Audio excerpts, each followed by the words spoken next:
You're listening to The World at 8 with Lynn Mozart.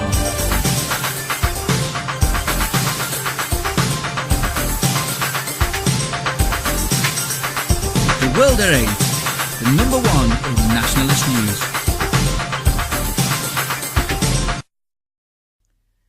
Highlights of the news today, Wednesday, the 11th of September 2013.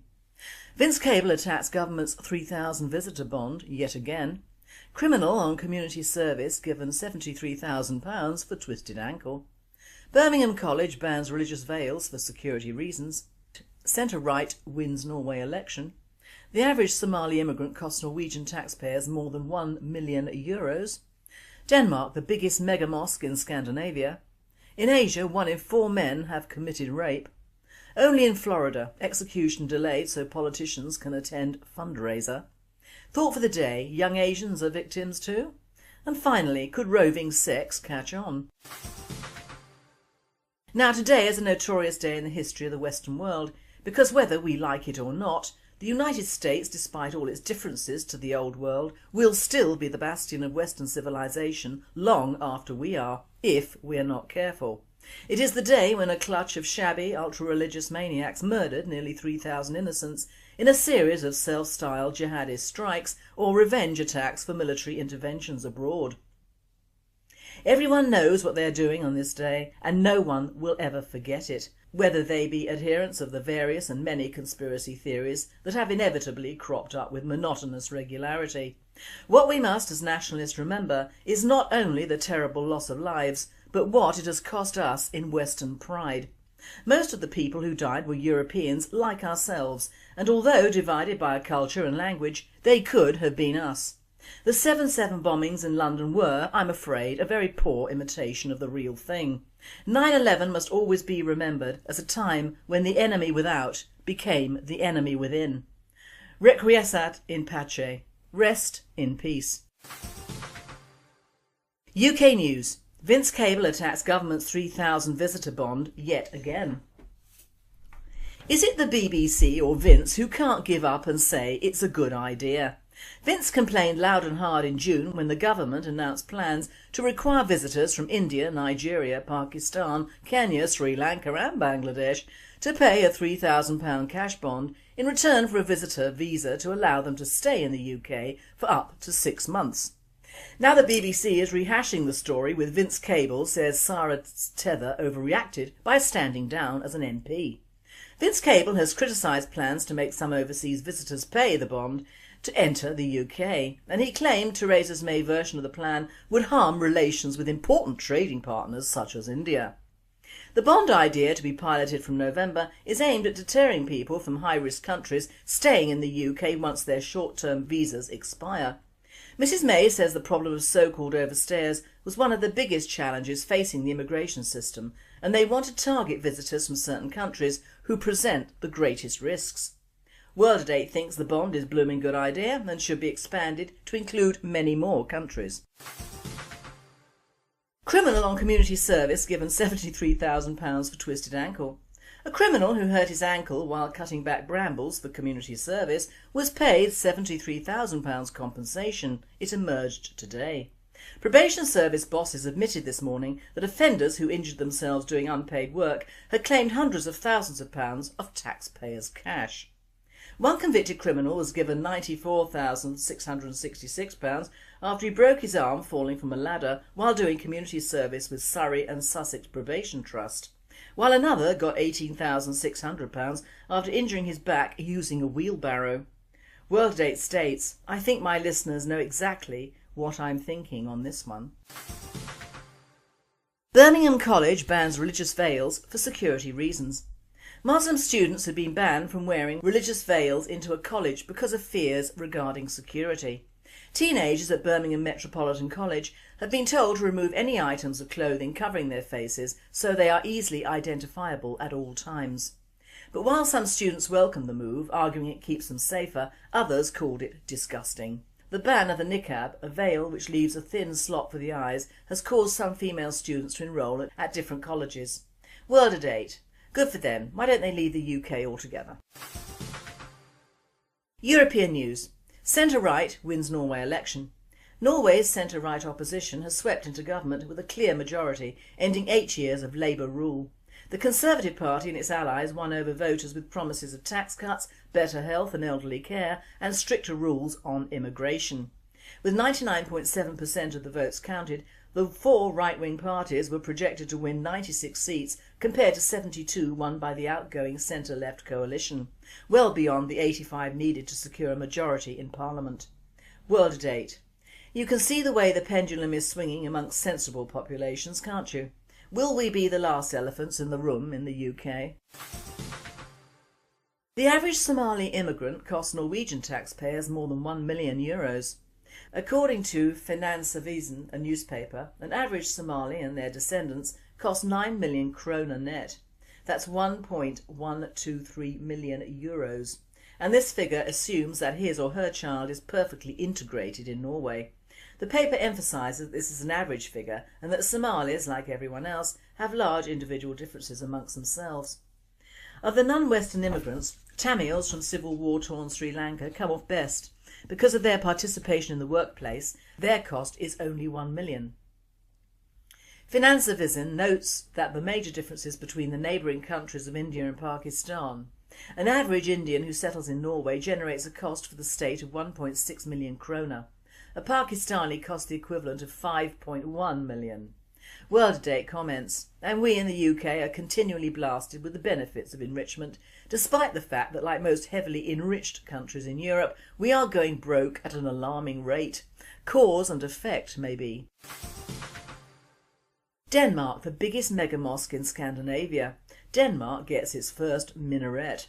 Construction crews in Copenhagen have raised Denmark's first minaret, a 20-metre, 65-foot tower-like structure that will alter Copenhagen's low-rise skyline, as the finishing touch on a colossal project to build the biggest mega mosque in Scandinavia.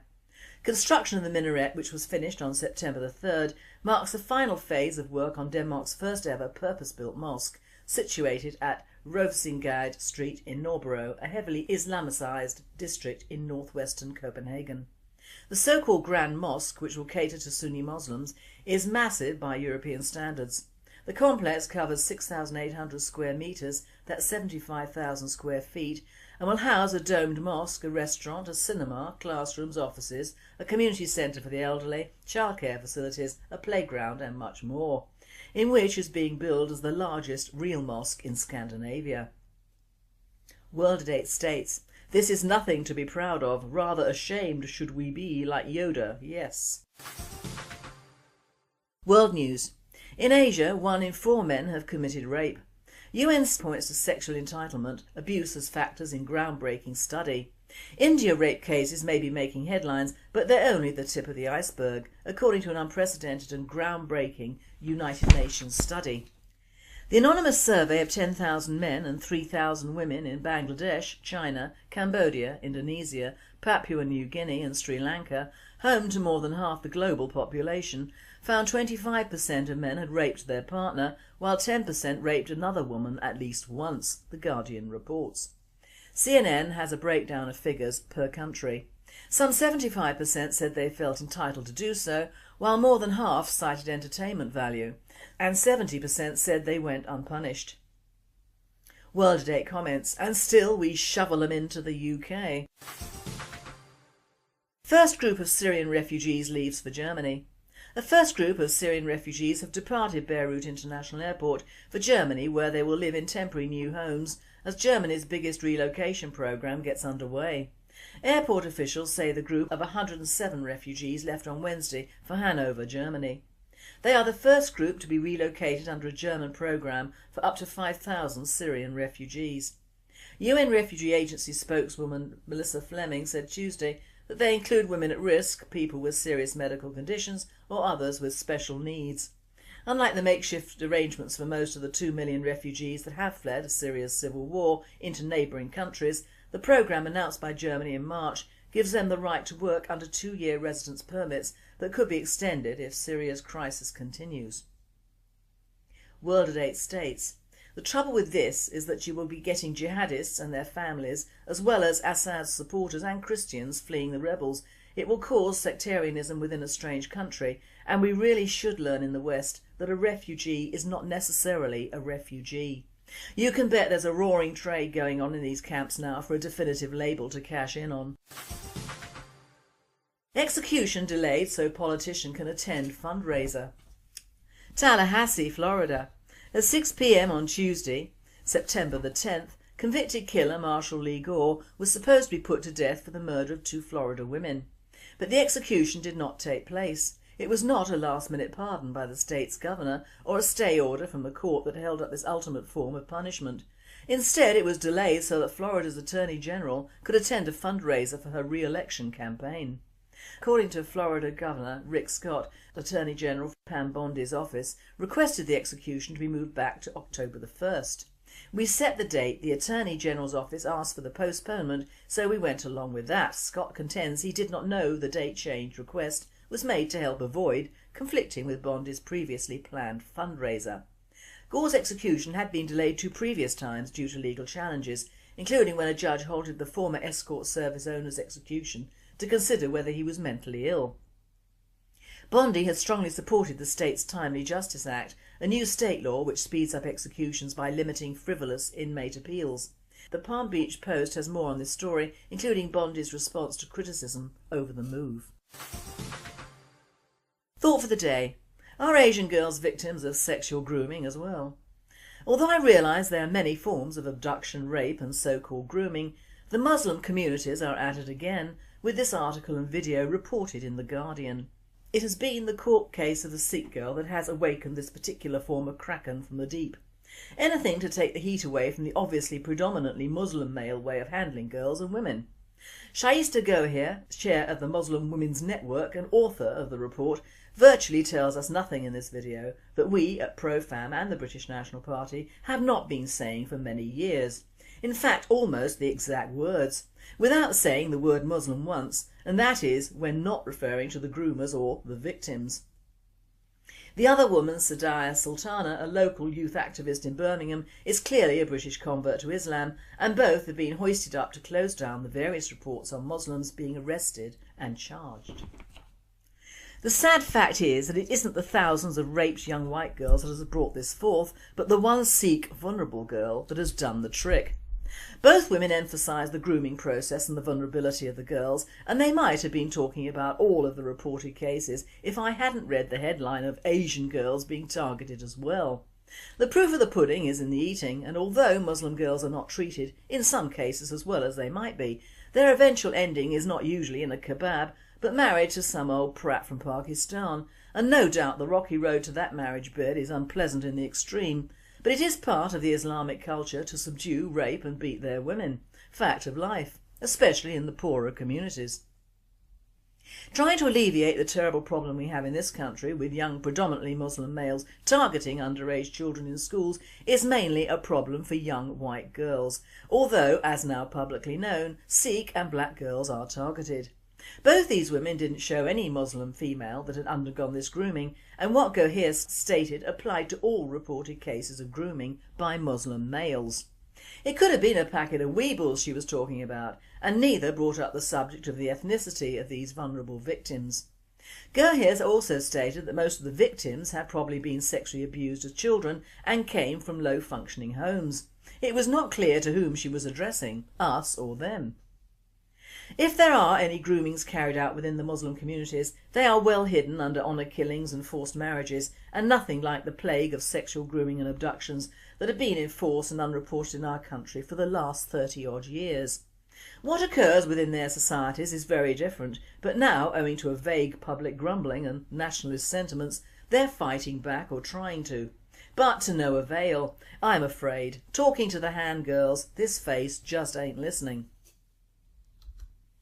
It is a valiant whitewash job and is being pushed by all papers, The Guardian, to show that the lovely Muslim people suffer themselves from their own males being rather oversexed and violent. I thought it was our old enemy Andrew Norfolk, he of the award for bringing to public notice the grooming scandals of the North, that had something to do with this lame effort. But of course he is with the Times, of which the Guardian newspaper printed an article on recently entitled "The Times Retreats from the North by Making Reporter Redundant." My objection to claims like this going out is that they muddy the waters, which is of course exactly what is intended. The literate sheeples will absorb this crap and thus ignore any more grooming scandals, as of course they target Muslim girls as well. It is just the nature of the beast. And yet another thing we have to put up with in the UK, along with halal foods and ethnic minorities growing into majorities. So that's okay then. The publicity stunt of putting on a white convert is hilarious. She was wearing makeup but at the same time fully veiled, and in fact was just as forthcoming with none information as her sidekick. No evidence was produced, rather like the king is wearing no clothes and no one is allowed to question it. I think we can all rest at night knowing that no Muslim girls are targeted in the same manner as those vulnerable non-Muslim girls, of course all of whom are dotty, promiscuous and pathetic. The Sikhs have done one better and have launched a Sikh helpline, which is odd because we have done the same thing last year through the YBMP and Profam. This is also the result of the young Sikh girl as well, but does show what it takes, one ethnic to move mountains that hundreds of indigenous children don't. This is a passage from their helpline. The Sikh Helpline UK is aiming to do this by providing information, creating multimedia resources and encouraging family members and young people to discuss these issues openly so there is fewer young people vulnerable to these malicious gangs. You can help by reading the information, sharing it with others, doing a presentation in your local area and above all speaking to young members of your family so they can be aware. As Sikhs we believe in the saying from our scriptures, treat other women as your mothers, sisters and daughters accordingly, so it is our responsibility to ensure the safety of young girls regardless of their race, religion or colour, as they are also someone's sister or daughter. The regardless of race, creed and colour is mandatory, as is ignoring the Muslim element in the crimes. Actually, just refer to our pink leaflet sent out last year to all schools and avoid double bubble. There was also a petition sent out over the emails, which is very interesting, titled My Daughter Exploited, and is part of the Childhood Lost campaign started by a Ms Blackwood MP and apparently including all the well-known agencies, but not the Coalition for the Prevention of Pimping, however. It is the usual story, and I mean usual because at no time does the religion or ethnicity of the groomers show up. It could have been sodding Martians or even worse, nationalists. I don't find it harrowing, as I've heard much worse, but if little known MPs are trolling it around, it must be a good bandwagon to be on. Of course this is if you don't mention the toxic influence of Islam, so much the better, because as we all now know you can't be nasty to the Muslims. The one telling paragraph that is an indictment of our society today is this one. The police kept finding Alice at different properties with these men. On my daughter's Facebook page and mobile phone I found names and numbers of the men, all of which I supplied to the police. But I was told it was not enough for action to be taken. Police should have had the power to prevent these men contacting and abusing my daughter.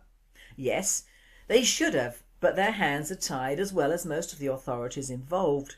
All these councils and police and churches and mosques, whatever, knew what was going on, as did the Roman Catholics with the altar boys, etc.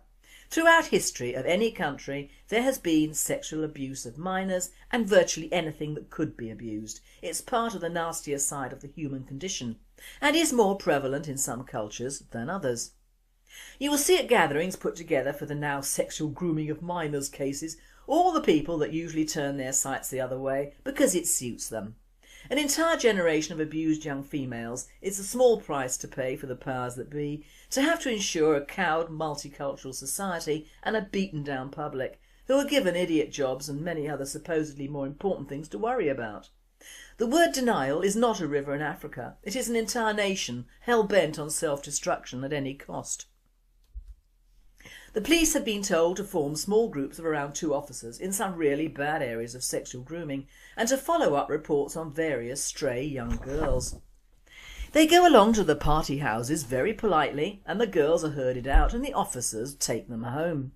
The guys have their faces fuzzed out and receive warnings, and that is that, all to be repeated the next day. It is a never-ending cycle of misery for the parents and the girls. No amount of rather badly worded petitions will stop this. Camoran is not interested in the sheeple's children any more than Millipede or that new saint on the block, Ferret Farage. And we won't go there with the new Baroness Lawrence, as despite new misinformation, most of our groomed children are white, so no hope there. If the Muslim communities really wanted to stamp out this culture, they would first name it and shame it in English, and then proceed to make public the punishment they mete out to these men within their families. It is, as Mozart has said, it is within their communities and their culture. What they do to their own bothers me not a jot. It is what they do to ours, whilst in our country, that does bother me. It has gone on too long for petitions and scrambling around trying to get publicity for MPs and journalists who a few years ago couldn't have cared less for the stories that were abounding up in the north.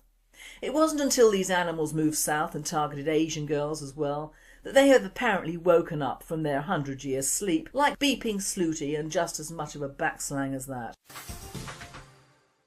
And finally, could it really catch on? Roving sex. A naked man was caught having sex with a Land Rover parked on the street. A court heard how drunken Daniel Cooper, 24, was stripped off and started grinding against the blue 4x4 Land Rover Discovery.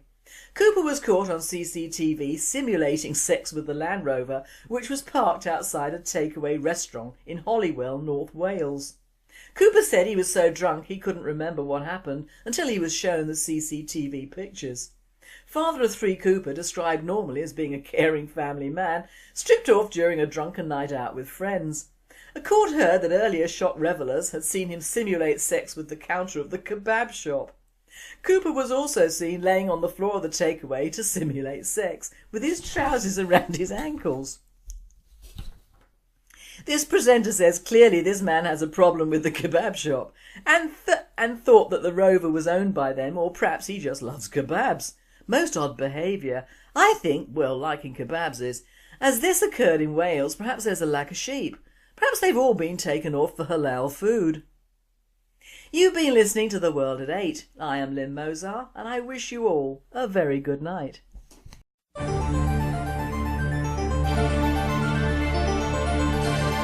You're listening to The World at 8 with Lynn Mozart.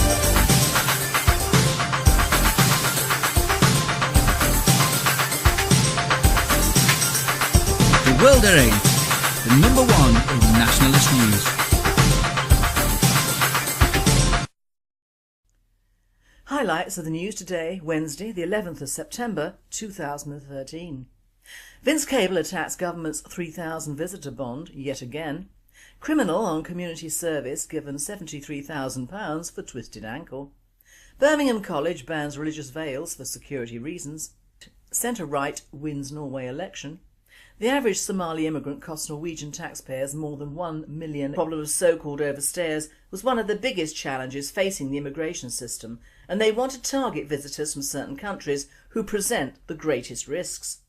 World at 8 thinks the bond is a blooming good idea and should be expanded to include many more countries. Criminal on community service given £73,000 for twisted ankle. A criminal who hurt his ankle while cutting back brambles for community service was paid £73,000 compensation, it emerged today. Probation service bosses admitted this morning that offenders who injured themselves doing unpaid work had claimed hundreds of thousands of pounds of taxpayers' cash. One convicted criminal was given £94,666 after he broke his arm falling from a ladder while doing community service with Surrey and Sussex Probation Trust. One will ever forget it, whether they be adherents of the various and many conspiracy theories that have inevitably cropped up with monotonous regularity. What we must as nationalists remember is not only the terrible loss of lives, but what it has cost us in Western pride. Most of the people who died were Europeans like ourselves, and although divided by a culture and language, they could have been us. The 7/7 bombings in London were, I'm afraid, a very poor imitation of the real thing. 9/11 must always be remembered as a time when the enemy without became the enemy within. Requiescat in pace. Rest in peace. UK news. Vince Cable attacks government's 3,000 visitor bond yet again. Is it the BBC or Vince who can't give up and say it's a good idea? Vince complained loud and hard in June when the government announced plans to require visitors from India, Nigeria, Pakistan, Kenya, Sri Lanka and Bangladesh to pay a £3,000 cash bond in return for a visitor visa to allow them to stay in the UK for up to 6 months. Now the BBC is rehashing the story with Vince Cable says Sarah Tether overreacted by standing down as an MP. Vince Cable has criticised plans to make some overseas visitors pay the bond to enter the UK, and he claimed Theresa May's version of the plan would harm relations with important trading partners such as India. The bond idea, to be piloted from November, is aimed at deterring people from high-risk countries staying in the UK once their short-term visas expire. Mrs May says the euros. Denmark, the biggest mega mosque in Scandinavia. In Asia, 1 in 4 men have committed rape. Only in Florida, execution delayed so politicians can attend fundraiser. Thought for the day, young Asians are victims too? And finally, could roving sex catch on? Now today is a notorious day in the history of the Western world, because whether we like it or not, the United States, despite all its differences to the old world, will still be the bastion of Western civilization long after we are, if we are not careful. It is the day when a clutch of shabby, ultra-religious maniacs murdered nearly 3,000 innocents in a series of self-styled jihadist strikes or revenge attacks for military interventions abroad. Everyone knows what they are doing on this day, and no